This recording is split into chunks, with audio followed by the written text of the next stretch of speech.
आज हम chemical equation balance करने का सबसे बेस्ट विधि सीखेंगे। चलिए शुरू करते हैं। केमिकल इक्वेशन है sodium Na plus water H2O, ये बनता है sodium hydroxide NaOH plus hydrogen gas.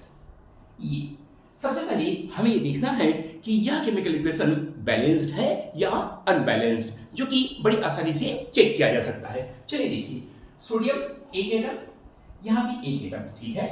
Hydrogen को चेक करते हैं, हाइड्रोजन यहाँ 2 है, यहाँ 1 और ये 2 3।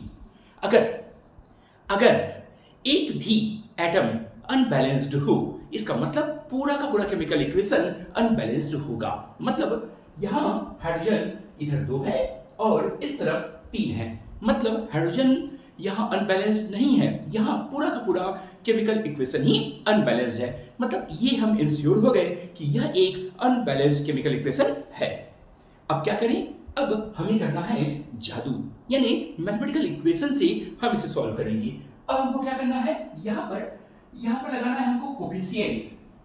एक मतलब जितने मॉलिक्यूल हैं, ये पहला मॉलिक्यूल कोफिशिएंट A, ये दूसरा मॉलिक्यूल कोफिशिएंट B, ये तीसरा मॉलिक्यूल कोफिशिएंट C और ये चौथा मॉलिक्यूल कोफिशिएंट D। हमने क्या किया? हमने कुछ नहीं किया, बस कोफिशिएंट्स लगाए। लेकिन वो कोफिशिएंट कहाँ लगाए? मॉलिक्यूल के बिल्कुल पहले लगाए।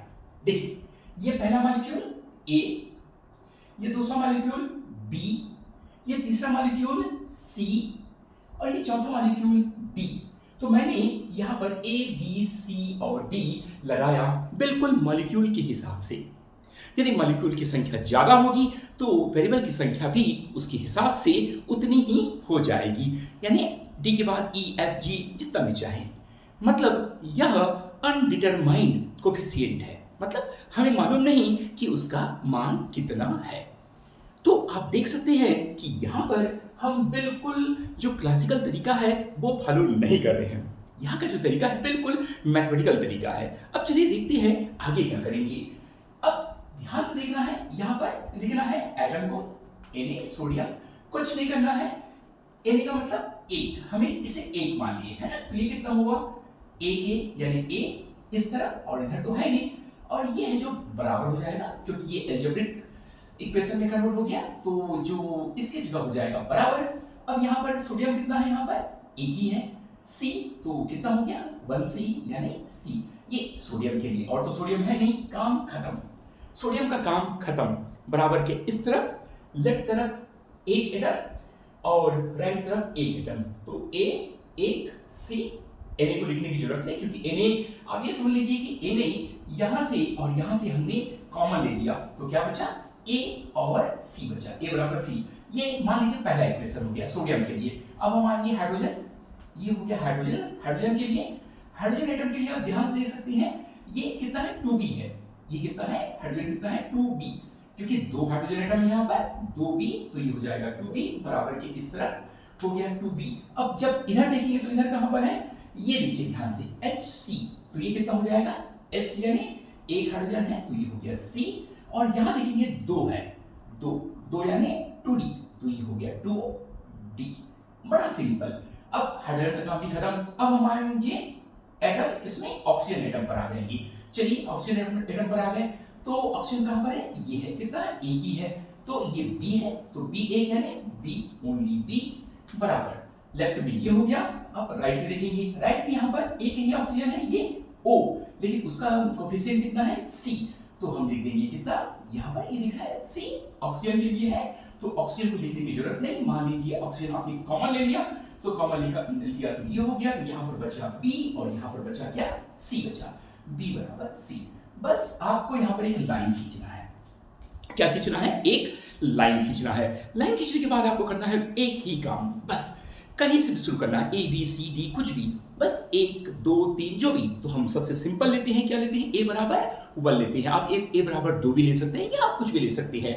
आप हमेशा A बराबर 1 लेंगे तो भी आपका समीकरण हमेशा शानदार तरीके से बैलेंस होगा। चलिए हम शुरू करते हैं। हमने यहाँ क्या किया, यहाँ पर A बराबर 1 ले लिया, आप बीच में लिख सकते हैं, किनारे भी लिख सकते हैं, मैंने ले लिया A बराबर 1। और जैसे मैंने A बराबर 1 एज्यूम किया, इसको बोल्ड कर दीजिए ताकि हमें कंफर्म है कि यहाँ पर A का मान 1 है। अब हम आगे बढ़ते हैं। चलिए देखिए जब ये a बराबर 1 हमने माना है तो ये वाला इक्वेशन क्या हो जाएगा, 1 बराबर c, ये देख सकते हैं 1 बराबर c, तो इसको हम लिख सकते हैं c बराबर a, यानी c का मान भी कंफर्म हो गया यहाँ पर। अब सेकंड इक्वेशन में आते हैं 2b, तो 2b यानी हम 2b लिखते हैं बराबर c का मान 1 है, 1 लिख दीजिए यहाँ पर, 2d का मान नहीं मालूम 2d लिख दीजिए, कोई दिक्कत नहीं, दैट्स ऑल, इसके आगे नहीं होगा।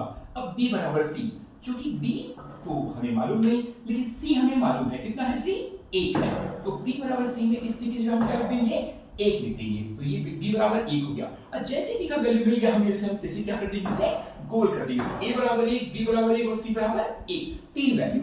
अब देखिए यहाँ पर d का वैल्यू यहाँ आसानी से मिल सकता है, क्या होगा 2b, b का मान कितना है 1, b का मान यहाँ रख दीजिए, तो ये कितना हो गया 2 और ये -1, 2 - 1 कितना हो गया 1 हो गया, और 2 - 1 कितना हो गया, ये d का मान यहाँ रखने पर ये हो गया 2 - 1, तो d जो हो जाएगा कितना हो जाएगा, d बराबर इधर बचा 1 और ये डिवाइड हो जाएगा 1/2, बिल्कुल ये भी मान निकल गया। तो आप देख सकते हैं मैंने 4 कोफिशिएंट निकाला था और 4 यहाँ पर गोले भी बन गए, तो a, b, c और d ये चारों गोले बन गए। अब क्या करना है, बस ये लाइन खींचना है और लिख देना यहाँ पर a, b, c और d लिख देना है।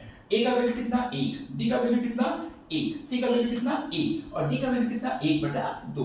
अब चूंकि मालूम है कि ये कोफिशिएंट है और उसे होल नंबर में होना जरूरी है, इंटीजर में होना जरूरी है, और इंटीजर नहीं होल नंबर, क्योंकि नेगेटिव नहीं केवल पॉजिटिव। तो आप देख सकते हैं यहाँ पर ये तो तीनों तो इंटीजर है लेकिन ये इंटीजर नहीं है, तो ये इंटीजर नहीं है मतलब ये फ्रैक्शन में है, तो हम नीचे में एलसीएम ले लेंगे। एलसीएम कितना है इसका 2 और ये 2 से गुणा कर देंगे, 2 से गुणा करने पर कितना हो गया 2 2 2 और ये कट गया तो ये 1 बच गया। बस आपको यहाँ लिख देना है ऊपर में a का मान 2, तो ये हो गया 2Na प्लस b का मान भी 2, तो ये होगा 2S2O।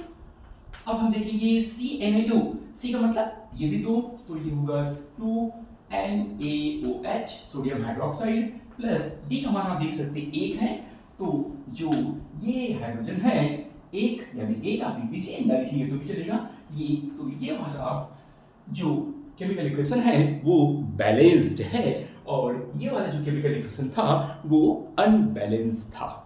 तो मुझे लगता नहीं कि आप ये समझे नहीं होंगे, मुझे लगता है कि निश्चित तौर पर बिल्कुल क्लैरिटी से और नए तरीके से, क्योंकि यह एक तरीका है जो मैथमेटिकल या एल्जेब्रिक तरीके से बना है, यानी यहाँ पर केमिकल और मैथमेटिक्स, केमिस्ट्री और मैथमेटिक्स का कॉम्बिनेशन है और ये शानदार तरीके से आपने इसे बैलेंस कर दिया।